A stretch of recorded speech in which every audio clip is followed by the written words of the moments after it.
Are you saying, Mr. President, that you will stand behind him? I would definitely stand behind him. He's a fine man. I'll always stand behind him. I'd let it be his choice. President Trump standing behind his nominee to head the Department of Veteran Affairs, but also appearing to give him an out if he wants one. Now, of course, this all stems around allegations surfacing against Ronny Jackson of excessive drinking and a, quote, toxic work environment under his leadership. And, of course, now it's promoting questions about his ability to lead the VA. We know the VA itself is an embattled department. It hasn't had a secretary since David Shulkin was out the last month. Here now to discuss Marine Corps Gunnery Sergeant Jessie Jane Duff, also senior fellow at the London Center for Policy Research, and Robin Byro is back with us as well. Jessie Jane, I know you had some questions about Ronny Jackson with respect to his experience running a large organization. Although he is an admiral, he served under several different administrations. This new revelation in this sort of period, does this change your thoughts at all? Well, absolutely not, because right now there is no revelation. This is all rumor right now. And Ronny Jackson has not decided to withdraw. He is an admiral in the United States Navy. He has clearly stated that he has never had a drink while in uniform or on active, while he was on duty, so to speak. And not only that, the president offered him an out because he said, these people are vicious. They will malign you. I know because it happened to me. Why do you want to put yourself through this? And Admiral Jackson said, you know what? I want to go and face them, and I'm going to tell them. Because for all we know right now, this is rumor and speculation, people trying to deteriorate his reputation. You know, to your point, Jessie Jane, at 5:54, right before we came on, a CNN Politics headline, Donald Trump just effectively killed Ronny Jackson's nomination.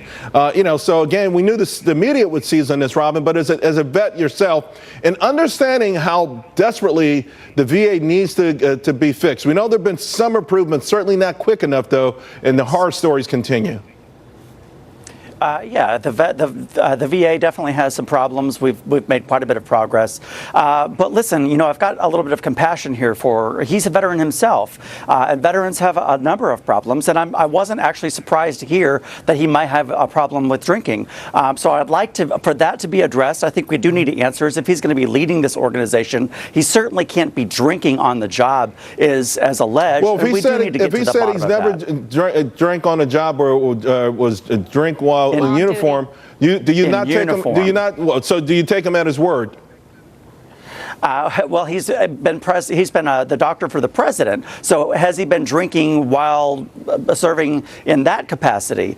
This wasn't a problem under the Obama administration when he served as the doctor there, and it wasn't a problem under the Bush administration. So I'm kind of would like just more answers here, because this doesn't really make a lot of sense to me, and I question the story on its face, Charles. Well, that's good. You're an honorable guy. Jessie Jane, let's talk about the VA system, because this is something you're very passionate about.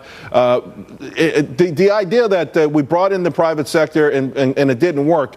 I still think that there are elements of the private sector that we need to apply to cut through the bureaucracy that is really hurting our vets. What do you think?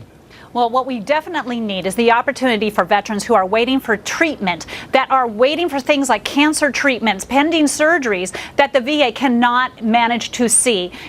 Private care. I don't necessarily agree that everybody has to run to private care, because at some point you have to ensure that the VA is going to reimburse that private care at an equitable rate. And right now the VA has not been able to do that. In fact, there's been a lot of veterans that have used private care and have not been able to get their physicians reimbursed. So we've got a lot of problems there. They serve over 9 million veterans. What they do well are amputees, PTSD, Agent Orange, and often traumatic brain trauma. That is what's effective. But there are areas that we definitely need private care influence. And we need it ASAP. Thank you both very much for your service and for coming on the show tonight.